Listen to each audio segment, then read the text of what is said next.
လွန်ခဲ့တဲ့နှစ်ပေါင်း90လောက်ကတဲခန္ဓာတက်တက်ပဲရှိတဲ့နေရာတစ်ခုဟာအခုဆိုရင်တော့တစ်ကမ္ဘာလုံးကအချမ်းသာဆုံးသူတွေစုဝေးရာရွှေမြို့တော်ဖြစ်လာခဲ့ပါပြီ။ပိုက်ဆံကိုရေလိုသုံးပြီးမဖြစ်နိုင်တာတွေကိုဖြစ်အောင်လုပ်ပြနေတဲ့ဒူဘိုင်းမြို့ပဲဖြစ်ပါတယ်။ကျွန်တော်ကတော့ပိုင်စော်ထပ်ပါ။ဒါမျိုးဘူးတုဒရရသည်မဲ့အကြောင်းအရာလေးတွေကိုတင်ဆက်ပေးနေသူပါ။အခုပဲစလိုက်ကြအောင်။ဒူဘိုင်းဟာကမ္ဘာအမြင့်ဆုံးဘာချာခါလီဖာတိုက်ကြီးရှိုံနေမကဘူးပင်လယ်ထဲမှာလူလုံကျိုးနေဖြစ်တဲ့ပမ်ဂျူမိုင်ယာလိုမျိုးအမကန်စီမံကိန်းတွေကိုဒေါ်လာဘီလီယံပေါင်းများစွာအကုန်ကျခံပြီးတိစောက်ထားတာပါဒါဟာသူတို့ရဲ့ငွေကြေးအင်အားဘလောက်တောင်တင်းလဲဆိုတာကိုပြသနေရပဲဖြစ်ပါတယ်တခြားနိုင်ငံတွေမှာတာမန်ကားတွေကိုရေကားအဖြစ်သုံးကြပေမဲ့ဒူဘိုင်းမှာတော့ Lamborghini, Ferrari, Bugatti လိုမျိုးတစ်စီးကိုဒေါ်လာတန်းချီတန်တဲ့စူပါကားတွေကိုမှရေကားအဖြစ်သုံးကြတာပါ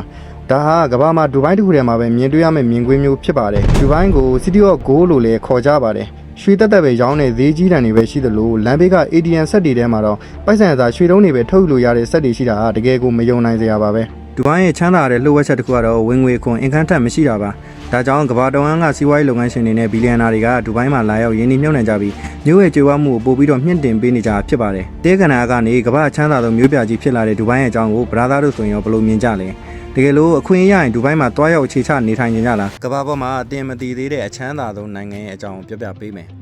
ကမ္ဘာပေါ်မှာတရေအများဆုံးနဲ့စီးပွားရေးရာဩဇာအရှိဆုံးမြို့ကိုပြပါဆိုရင်အမေရိကန်နိုင်ငံကနယူးယောက်မြို့ကိုပြရမှာပါဒီမြို့ကို The Big Apple လို့လည်းတင်စားခေါ်ဝေါ်ကြတယ်2024ခုနှစ်စက်တင်ဘာအရနယူးယောက်မြို့မှာပိုင်ဆိုင်မှုဒေါ်လာ1 သန်းကျော်တဲ့တန်းကျွယ်တထေး3,400,000ကျော်နေထိုင်ကြပါတယ်ဒါဟာကမ္ဘာပေါ်မှာတန်းကျွယ်တထေးအများဆုံးရှိတဲ့မြို့ဖြစ်ပြီးဒေါ်လာဘီလီယံချီချမ်းသာတဲ့တထေးပေါင်း60ကျော်လည်းအခြေစိုက်နေထိုင်တဲ့မြို့ဖြစ်ပါတယ်နယူးယောက်မြို့မှာကမ္ဘာအကြီးဆုံးစတော်ဈေးကွက်ဖြစ်တဲ့ Wall Street လည်းတည်ရှိပါတယ်ကမ္ဘာစီးပွားရေးလှုပ်ရှားမှုတော်တော်များများဟာဒီလမ်းမကြီးပေါ်ကနေမြေပြားခံတာကြောင့်နယူးယောက်ကိုကမ္ဘာဗန်နာကြီးမြို့တော်လို့သတ်မှတ်ထားပါတယ်။ချမ်းသာအောင်တွေမကပဲနယူးယောက်ဟာအမှုပညာဖက်ရှင်နဲ့ယဉ်ကျေးမှုတွေရဲ့အချက်အချာလေးဖြစ်တဲ့